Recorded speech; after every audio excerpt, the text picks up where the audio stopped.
Hi friends, and welcome back. So I wanted to give you an update because if you've been seeing any of my shorts, then you know that I am currently in the process of trying to buy my first home.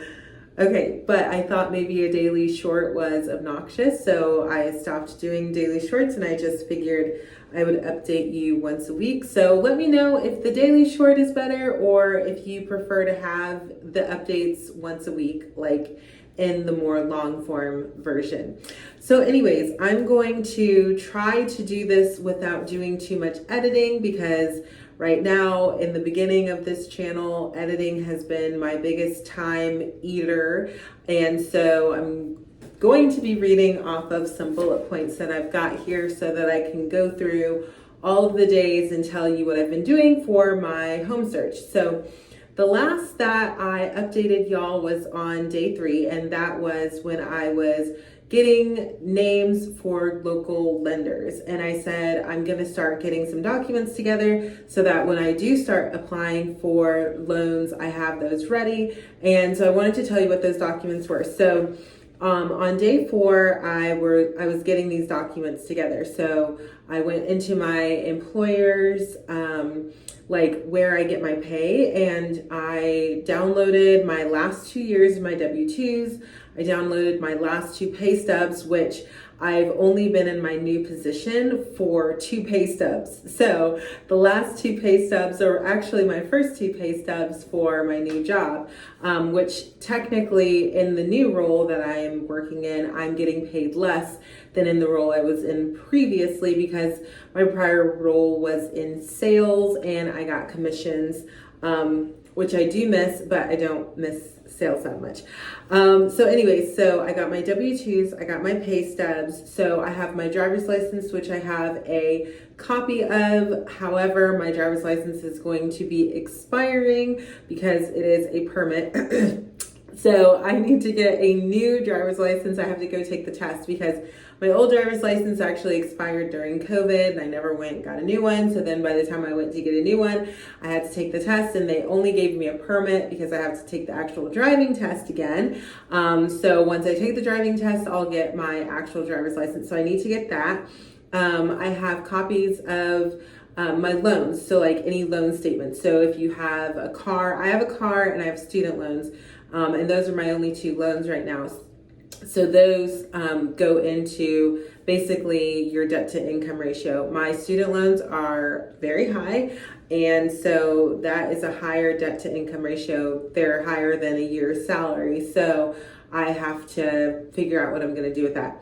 Bank statements, because bank statements are important. They want to obviously see what's coming in and what's going out, like what you're spending your money on, but especially what's coming in, because if you have other income other than your actual job, then they want to see that as well. And then any investments. So I have a 401k, so in like investment statements. I also do investing on my own outside of my employer funded 401k. So I fund my 401k and then my employer matches like some percentage. I don't know. I don't think it's like an amazing amount, but it might be okay. I think it's average. So next day, so on day 5, so those were the documents that I got together, and that was what I was doing specifically for my home buying journey. So on day 5, I did talk with my realtor. So I got in touch with her and we had a conversation over the phone. She's absolutely amazing. I love her so much. I actually worked with her when I was a realtor.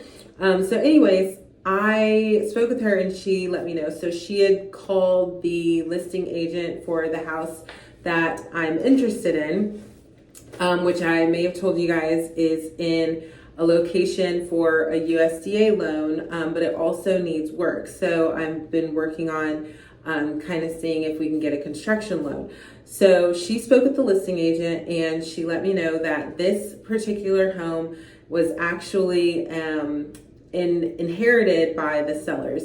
The sellers were doing the work on it and contractors just weren't showing up to finish the work for the house. It became too much, and then that's why they're selling it. They've already parceled off some of the land and sold some of the land. The house is currently on 4 acres, and so they are selling that now. So the home is not livable. The USDA construction loan, rehab and rehabilitation and repair, that loan is, I think it has a requirement that you're supposed to be able to live in the house, but I'll have to double check. I need to dig into this because I actually got some additional information over the week. But anyway, so she was saying what the listing agent told her would have to happen is that the person who buys the house would have to get approved for the value of the house after repairs are completed. And then once they got the home plus the repair costs or the loan for the home and the repair, then the appraiser would go out, appraise the home for what it is right now, and then they would have the construction people would start coming out to work on the house.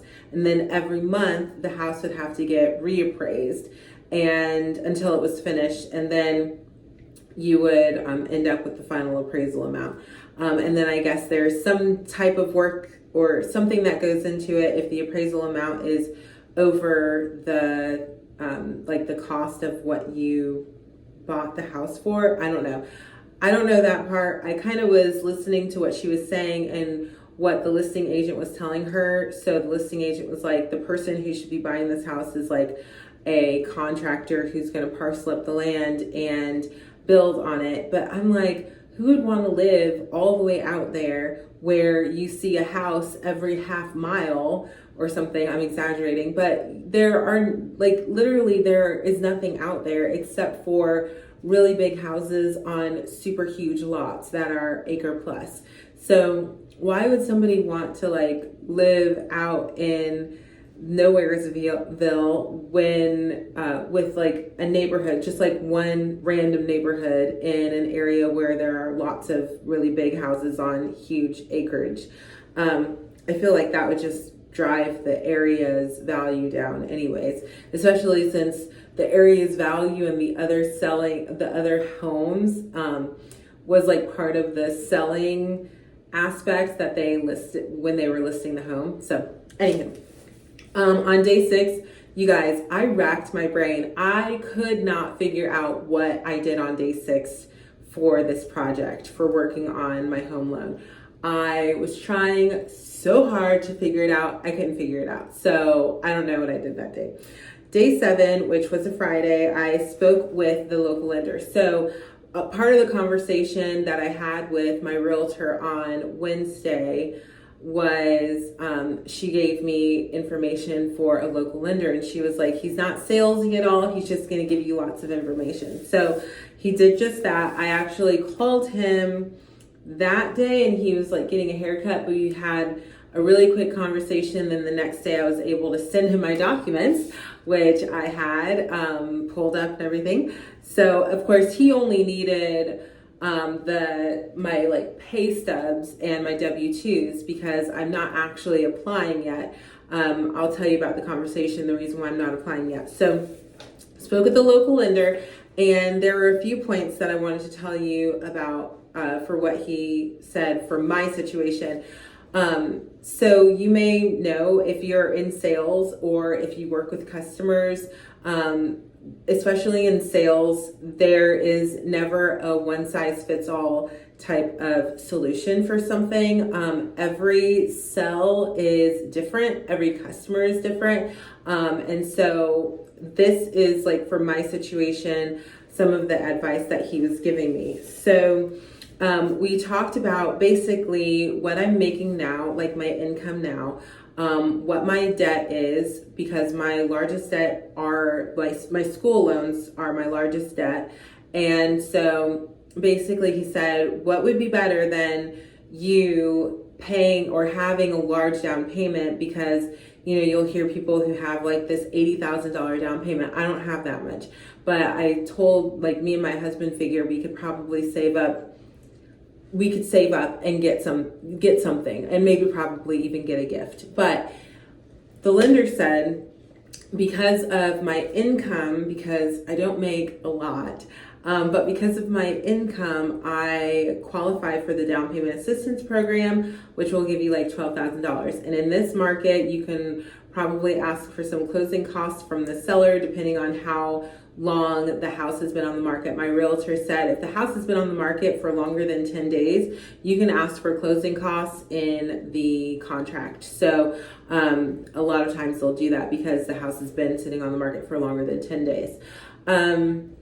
In my market where I live.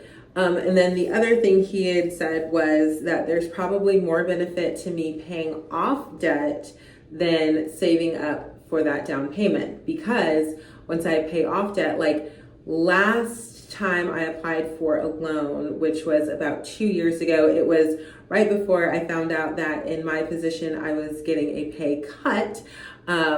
So I applied for a loan, I got approved, and then we found out we got a pay cut. We had a gift from a family member, and we decided instead of using that gift as a down payment, we would use the gift to put the kids into private school and continue renting. So that's what we did, and they've been in private school for 2 years now.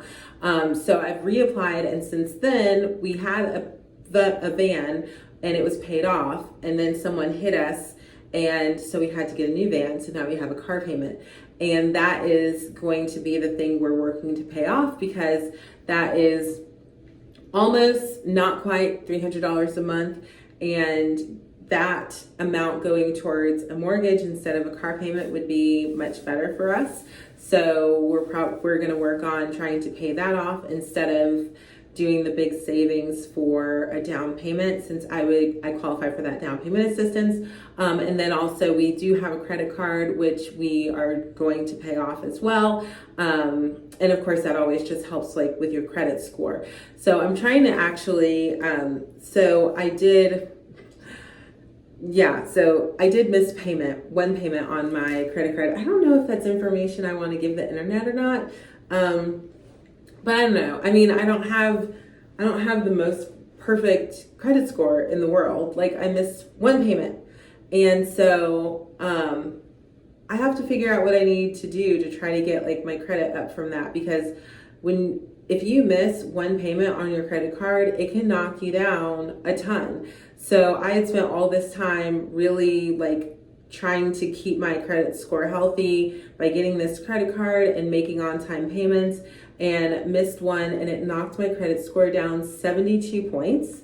So that is something I'm trying to recover from. I haven't missed a payment since then. Even my credit card, like since I've had it, I think we got it in 2018, 2019.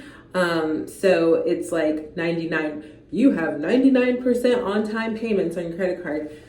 It's so annoying. So anyways, never missed a payment on there, and then missed one, and it marked my credit down 72 points. So I have to figure out what I need to do to get that taken care of, because of course your credit score affects your interest rates, and of course your interest rates are going to affect your monthly payment.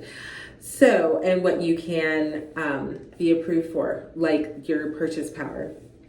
Okay, so on day 8, which was a Saturday, I ended up taking a call from a good friend of ours, a good family friend who I grew up with, and she has done several renovations, and so she actually gave me a lot of really good information, and I said, oh my gosh, I have to like follow up by going into the USDA website and really looking into this. I haven't done this yet. So, but some of the information she gave me, which is like just it like blew my mind. So the listing agent was saying like, obviously you're going to have to get a loan for this amount, and then you have to do this. And I was under the impression that I would be basically not able to live in a home that I was paying a mortgage on. And my friend was saying like, no, when you get a construction loan, you pay the interest on it. She's like, take a look, like go to the USDA website and look for USDA lenders, like look for USDA mortgage lenders, because they will tell you how to get that taken care of, like what the qualifications are, what the requirements are, what you have to pay. I thought I was going to have to pay this astronomical bill because I was paying mortgage and my rent, and I was like, there's absolutely no way I can do that. No, I can't do that. But no, that may not be the case at all. So that is something I have to look into. So yeah, she and I talked for almost 2 hours. We talked about the USDA loan, the construction loans. We talked about some of the things that she had done with some of the properties that she's invested in. It was really, really cool to get that information. So the point of this is that you should always do your research. Always do your research no matter what. If somebody tells you, oh, I talked with this lender, or I talked with that person, and they said they're going to have to do this, and this. Do your research, because I was completely turned off. I was like, oh, okay, this is not the house for us. There's no way I can afford it. Like, so it just automatically, like, I'm not even disappointed because it automatically is just a no-go. It's just not even feasible. But then when I talked with her, I was like, you know what? It sounds like I really need to research this, because it might be something I can do. But anyway, so I'm not going to worry about that right now. The other thing I do need to think about is the possibility of more income. So, a big part of personal finance is if you can't cut your expenses, then you need to make more money. And I'm on a salary, like, I know what I'm going to make. And unless my company decides to just give us raises for no reason, which sometimes they do, so they might, but unless they decide to increase my salary, my base salary, for one reason or the other, I'm making what I'm making. So I'm not, so getting paid more is a big part of what I can afford. So anywho, let's see. So on Sunday, I talked with my husband. So I talked with my husband about everything I had talked with the realtor about, with the lender about, with my friend about, with my mom about. Like, I talked with him about everything. And his takeaway is that he wants to move into a home that's ready. He wants to move into a house that, one, we can afford, but two, that already has everything taken care of, that we are not going to have to go in and fix up. So a question I had, I was like, so if we could afford this and it worked out, would there be any reason why you wouldn't want to move into this house? And he was like, no, but I like that would have to be the thing. Like, we would have to be able to afford it. We would have to be able to, it would need to work. It would need to work for our family. Cause he was like, I don't want you to not have a house and to be stuck because contractors won't come out to fix the house. So it's like, okay, so I obviously am not going to move forward unless the two of us are on the same page. Not move forward with this home. We are both on the same page. We want to move into a house this year. We're both on the same page. We want that house to be something we own. So we are in agreement with that. And something that I heard recently, I think in the last couple weeks, was some marriage advice that one of actually someone that I listen to on YouTube, he is like an entrepreneur or something, but he said that he got advice from someone that said, never make a decision or never move forward with a decision that you and your spouse are not agreed upon. And he was like, and this isn't like a compromise where one of you is like, okay, we'll do what you want to do, or the other is like, okay, I guess what I don't need it that bad or whatever. But, and when you guys are making a decision, both of you have to agree. So, and keep talking about it until you come to an agreement. And I was kind of thinking about that, and kind of thinking about, obviously in a marriage, it's about what that couple, how they are running their marriage. It's the man and the wife who are, thinking about how they need to run their lives. But I just thought that was interesting that this was the advice he had received, and this is what him and his wife have been doing ever since. Like, they always come to an agreement, and they're also business partners. So that is good for their business. It's good for their marriage. So anyway, that is something that I've been kind of thinking about, not something that me and my husband specifically subscribe to, but it is a piece of advice that I've been keeping in the back of my mind, because I don't want to go and make a decision that I think is going to be best for us and him not be on board with that. Because if for any reason, and I think this might be the reason why, if for any reason that decision backfires, then there's not one spouse who's saying to the other, okay, that is why I didn't want to do this in the first place. Like, how many times have we heard that from someone, who we went into some type of situation with and it went wrong, and then the other person was like, see, that's the reason why I didn't want to do it. Well, when you're both in agreement, when you and your spouse are both in agreement, then that's not a conversation that you guys have. The conversation you guys have is, okay, so this didn't work. How do we move on from here? Like, how do we move forward? So I think that's a good reason for why that advice is good. So day 10, which is today is Monday. So I went ahead and I was like, you know what? I got to get my finances in order. I have to figure out where money is going, what we're spending it on, what extra we have.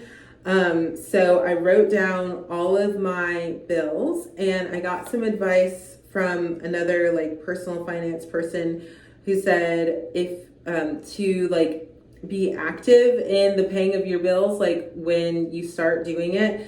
Not there are a couple different ways obviously to pay your bills. Like, you can put yourself on the auto pays, or you can be very active in it. And I decided I do want to be active. I want to be in charge of when the bills are being paid.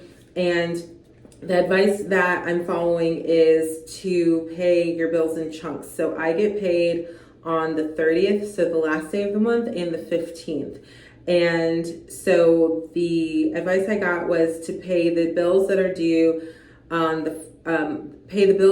between the 1st and the 14th on the 1st, and to pay the bills that are due between the 15th and the 30th on the 15th. So I'm trying to figure out if this will put us in any kind of a bind. I don't think it will, because we're caught up on everything. But that would mean that on the 1st or on the 30th, because that's the day I get paid, I would pay my rent, electric, and my car payment. And then on the 15th, I would pay insurance, my phone, my internet, and the credit card. And then my husband would pay our tuition for the kids. So, and the kids get their tuitions due on the 1st, their tuition and the aftercare. So yeah, so that is basically what I've been doing for the last 10 days. Hopefully I will have another update for you that is not 20 minutes long. I'm going to stop this here. Subscribe if you'd like to follow this journey. I don't think that I'm going to be doing just the home thing, because there are some other things that I'd like to talk about on here as well. But let me know, like I said in the beginning, if you would prefer to have these as small snippets in the shorts shelf, or if you do like this long form type of update, and I'll make sure that I do whatever you guys like. And then my next video I wanted to do was going to be on goal setting and the importance of writing down goals. I've found in the last several weeks that having my goals written down and in front of my face has been extremely, extremely helpful. And it has given me a focus that I did not have before. So anyway, thank you so much for watching it if you made this far. And I would love for you to subscribe, like, share if you know someone who would gain any value out of this. And again, I just hope that you are having an amazing day, and I will talk to you in the next one. Bye.